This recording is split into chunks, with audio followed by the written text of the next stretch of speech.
All right, continuing to work towards the front and make things match. So I have these mountains. They're still a smart object because they were already cut out as a Pixabay element. So I just want to make sure I place them, stretch them, transform them any way I want before I rasterize. But in order to change the colors, I do need to rasterize them. You can rasterize with what is called a smart filter, but you don't want to do that because it takes a ton of memory and processing. So just rasterize it, and then you own those pixels, and then you can put it through the same paces. Adjustment, levels. Do I want it brighter or darker? I want it a little bit darker. You can do this pretty fast. Adjustments, color balance. Do you want it warmer or cooler? Start with your midtones. I want mine a little bit warmer. Push it a little bit towards the yellows, a little bit towards the reds. It often doesn't take a lot. And then with the shadows, I'm going to go a little bit cooler, push towards the blues and the cyans, maybe the magentas.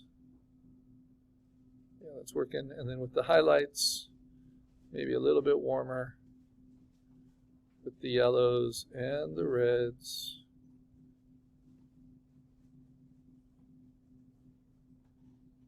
About there. Okay, again with history I can always check, see what these things are doing. So that's what it was. Then with levels, then with color balance, it's making a difference. And now hue saturation. Sometimes the shifts are big, sometimes they're small, but I want to change it. Remember, I was only focusing on the blue range. I want to change it back to master, and I want to play with the spectrum slider.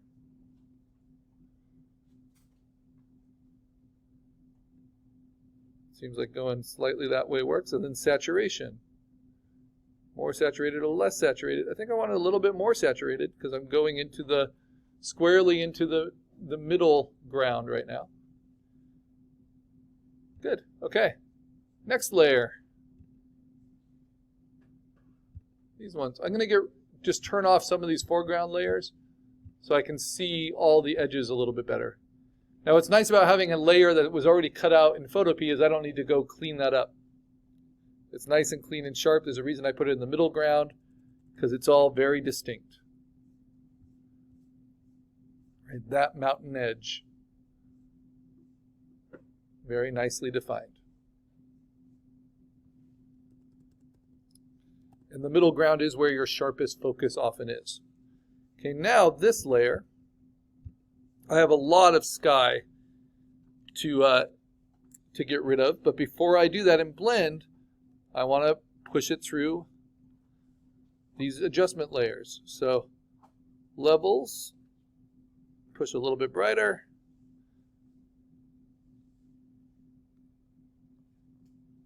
Color balance, a little bit in the midtones towards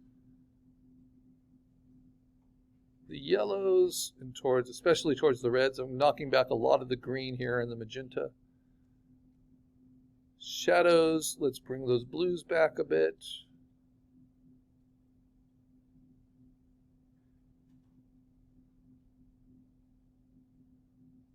Come on. And then highlights back towards the yellows and reds. All right. And then lastly, hue saturation. Colors tend to get more intense and more contrasted as they come forward.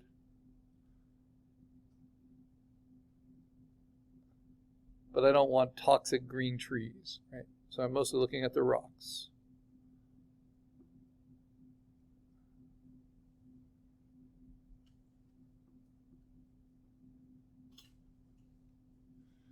Okay, now how can I cut these out? So I'm going to show you a new tool here. So far we've used the magic wand with contiguous. If I use it without contiguous, it will select more of those blues, but very spotty. It will leave a lot of debris, which I then have to clean up anyway. And the problem is, even though this background isn't an easy kind of green screen background like an open blue sky would be, there's a pretty clear edge there. So is there any other tool I can use besides just using my lasso and trying to draw it, yes, there is. This tool is under the Magic Wand tool, and it's called the Quick Selection tool. Now, you have to be on the layer you want to select, and then you set a brush size, and you kind of paint in what you want to select. So I'm going to paint the sky, and it will try to guess what I mean, and it's really sensitive. So hit Command D a lot if it goes too far. But I just painted it a little bit, and it already detected that edge pretty well. So I'm going to use that as a mask, and then I'm going to use my brush at 100% opacity, my eraser, with the brush set at 100% opacity. Pretty large, 0% hardness. And because it's masked, I'm going to get rid of that hard edge everywhere it's masked. And just go right up to the edge of the rock. The problem is where it's not masked, I'm going to get a new hard edge, right? But I can keep using this. As long as I am really gentle with where I click. Oh, I can make it pressure sensitive. That's nice as a tool. So this is the Quick Selection tool. And it usually annoys me, especially with the freeware, because it's not as accurate. But if you make it smaller, and you hit Command D, not that small,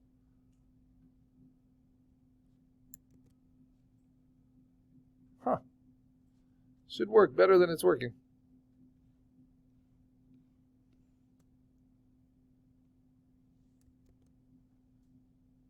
Am I on the right layer? I am. Yeah, usually it works better than this. Because it might be selecting it but not showing me the marquee, or it's selecting too much. So let's try the other one, which is the Object Selection tool. This one I actually like a lot less. It works well if there's something solid floating on something that's a background. But I'm just going to kind of, yeah, that's not going to work too well. So sometimes you just got to use your lasso. And what's nice about organic things versus man-made things is I can kind of create my own edge. But I'm going to feather it with a 2-pixel feather because we're going more into the middle ground. And now I'm just going to start. I'm not even zoomed in at 100%. I'm only at like 66%. But I want to make sure to cut into the rock side. And I can do it in chunks. Then go out. And remember, I am feathered a little bit. So it will soften. And then hit delete.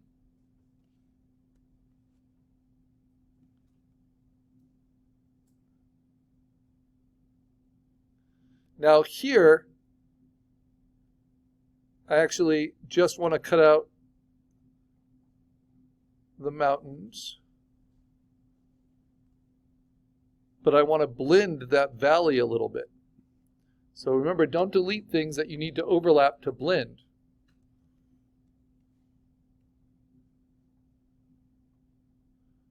So I'm just kind of cutting out my rocks.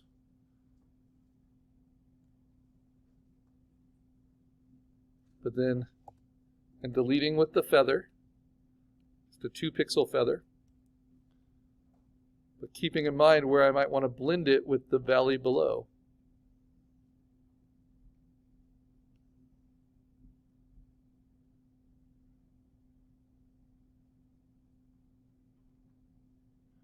This is also why we don't zoom in more than 200%.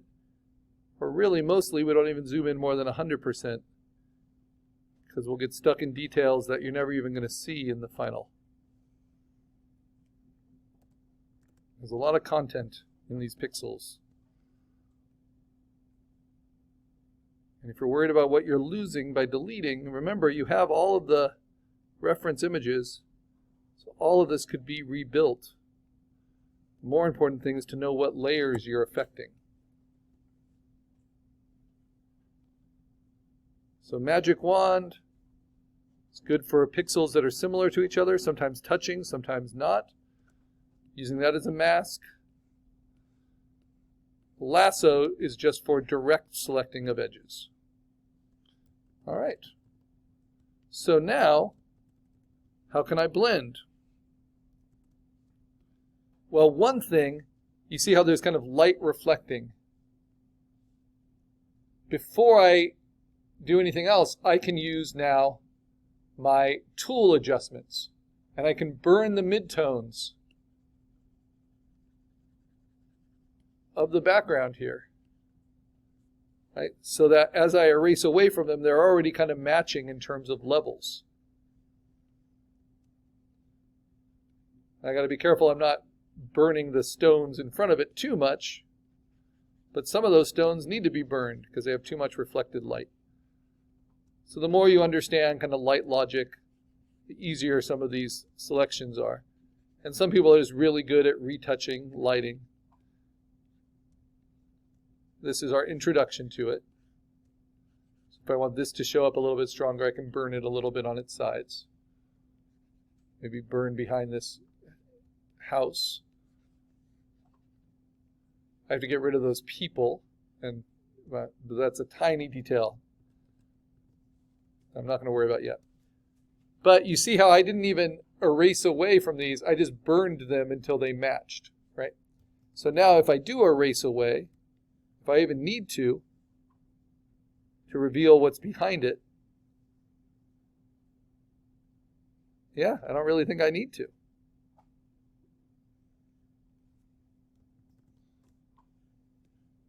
But this edge got a little wonky and weird because I burned it a little too much and that saturated it.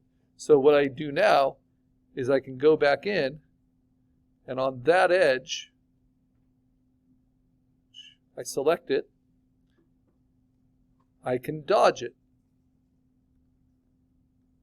in the midtones and brighten that up a little bit. Right. And then on this edge, this is my trick for fixing this kind of thing. This is called internal compositing. I grab the little sliver that gave me those noisy pixels. Then I grab that selection using any selection tool and move it just a little bit.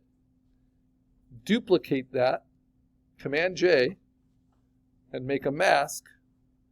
And then move that duplicate in. And I can even use my arrow keys to do it, just to cover it up. Does that make sense? So I made like a little internal composite mask that fixed that edge for me.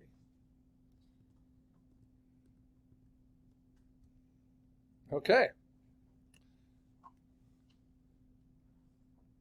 So we're using, I'm on dodge. I don't want to be on dodge. I want to be on burn. Get some shadows. We're going to be using dodge and burn a lot more as we're doing our next compositing of creatures.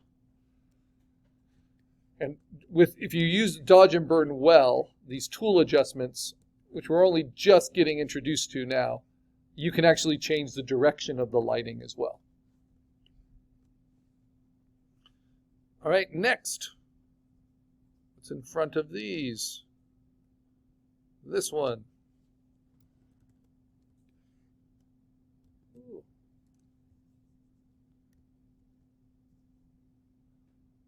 So let's save our work. Zoom in a little bit.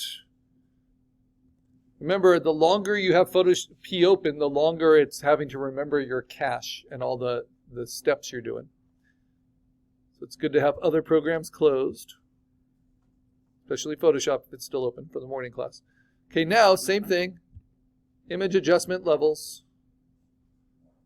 Do I want it to go darker? Do I want it to go lighter? I want it to go a little bit darker. Image adjustment, color balance. I'm going to push this a little bit warmer in the highlights. A little bit cooler in the shadows. Usually I'd start with midtones, but I'm just going fast. And then in the midtones, let's see, let's try warming it up.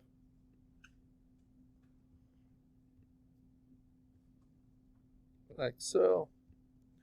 All right. Now how can I can try quick selection. Object selection is not going to work.